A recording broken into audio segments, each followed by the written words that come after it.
Stablecoins on I would Pulse like or to. So originally, to get stability out of Pulse when it originally launches, you're going to need to use bridged-in stables. However, stablecoin creators tend to launch on multiple chains. So you've got USDT on Tether, or I'm sorry, you've got Tether, which is called on USDT, on TRX and on uh-huh. Matic and on Ethereum. Yeah, You've got it on a lot of different networks because what do they care? You know, it's new users for exactly. them.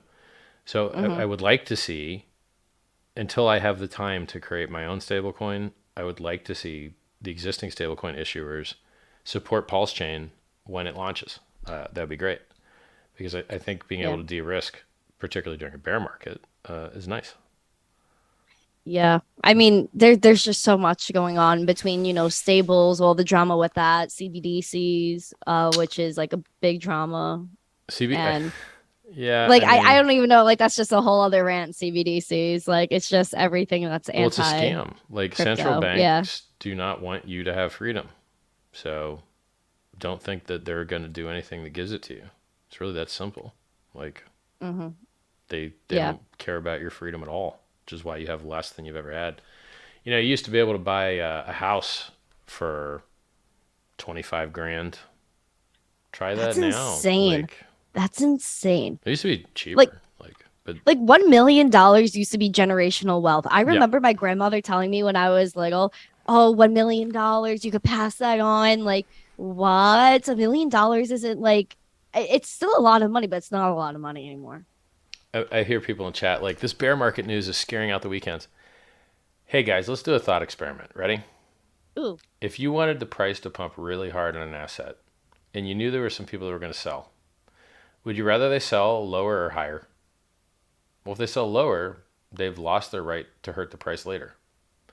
And so if the person that they sell to has a longer time horizon, or is more likely to stake, or is more likely to stake for longer, or is such a whale, this is all game to them anyway. They might not ever need to sell anyway. Like Satoshi's never sold, at least not publicly.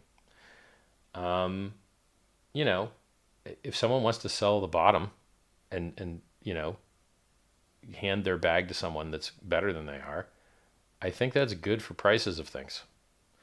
So if a guy could have sold 20 times higher, so 95% drop is a 20x difference. So it takes 20x to make up a 95% drop. It takes 10x to make up a 90% drop. If someone wants to sell a 95% dump for pennies on the dollar, historically, products with product market fit, I mean, look, Amazon dropped 95% once. And after that, Yeah. it just basically went up forever. Ethereum dropped 95% once. Bitcoin's dropped 85% a bunch of times. I can't Yes. really think of a better risk reward than a dip in something that has product market fit and security. Exactly. Yep. Exactly.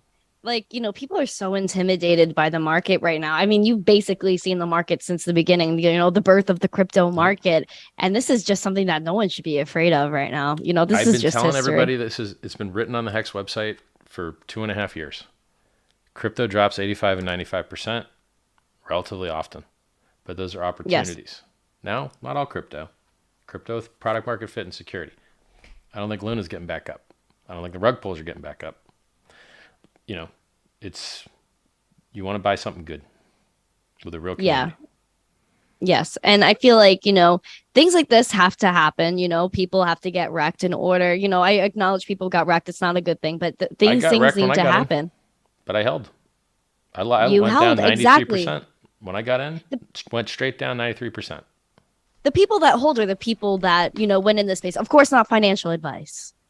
No financial advice, but Well, still. yeah, we're not registered financial advisors, and when you get wrecked, we want you to feel personally responsible for it. So you don't sit outside our houses trying to be like, "Hey, can I spend the night?" No, you can't spend the night. I called the top of the day. You don't get to spend the night here. I mean, that must be pretty like, you know, dope, I guess, to be able to like, yeah, I called It's this. Like you sick. called a lot of different It's things. sick. I called the watch top too. I got How nine did million in you watches, and I'm like, this is the top. how do you analyze markets? Like what like, I know Technical and Bitcoin fundamental like both. I use both. So I'm an excellent technical analyst. I'm an excellent fundamental analyst, and I understand order books. I invented Hart's law, which explains why prices all move up and down together. When I first got into crypto, I didn't understand why. I was like, why is it that Yeah. Bitcoin makes all-time highs the same time alts make all-time highs? Bitcoin makes all-time lows, same time alts make all-time lows. Aren't they substitute products? Don't people have finite economic energy to stick into these things? Shouldn't they be winners and losers amongst these? Why are they so correlated? And I was like, maybe there's like a hedge fund that like weights them by market cap. And so, you know, entire sectors will move together maybe. But as I got, smarter, I discovered that it was because the prices of things that trade against each other are bonded by the liquidity in those pairs. I'll give you a great example. Probably the example that let me discover this idea. Ooh. Unisocks. The guys that invented Uniswap made a pair where you could pay X amount of Ethereum for a pair of socks from them. Just kind of acted like a Oh, shopping cart. I saw that. Yes. And then Ethereum went up a lot.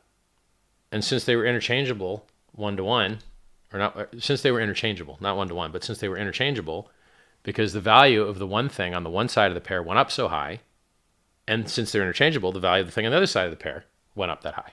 And so you had like $20,000 pair of socks. That's And I was crazy. like, That's actually insane. oh, okay. I wonder if this works for everything. And then you're like, yeah, it does. So the reason that Ethereum goes up when Bitcoin goes up is because there's an order book where you can interchange them. And the reason Ethereum goes down when Bitcoin goes down is because there's an order book, and whereas you could have interchanged them for more, now you can only interchange them for less. And the tail can't wag the dog. Like the larger liquidity thing wins. And since Bitcoin's kind of the largest liquidity thing, Ethereum's price movements can't move it very much, but Bitcoin's price movements can move it. So Ethereum acts kind of like a leverage position on Bitcoin. Bitcoin bull run, Ethereum goes up more. And in the bear market, Ethereum's gone down more. So, Yeah. you know, but like volatility is a price you pay for the world's best performing asset. Yeah. Dips are in the game. I- Amazon's down more than 50%, I think. And they're a great company. They're like Absolutely. one of the best companies in the world. So unless you care about like employee rights or whatever, which when I'm shopping on Amazon, to tell you the truth, I don't care about. I just want a good deal. Do you take all that money you saved on Amazon and just give it to a nice worker that when you see him, if you want to be socialist about it? Yeah. Yeah. So like, if Amazon's going to drop 50%, so it's like if Bitcoin's going to drop, Bitcoin has dropped from 69K to 17.6, 17, 18. Yeah. 17,580. And Mhm. then, well, I'm looking at Bitstamp price. It's Yeah. different exchanges, but basically 17.6. So that's a Yeah. 73% drop. And then Ethereum did like an 82% drop. And then Hex did like a 93% drop. Who gives a fuck?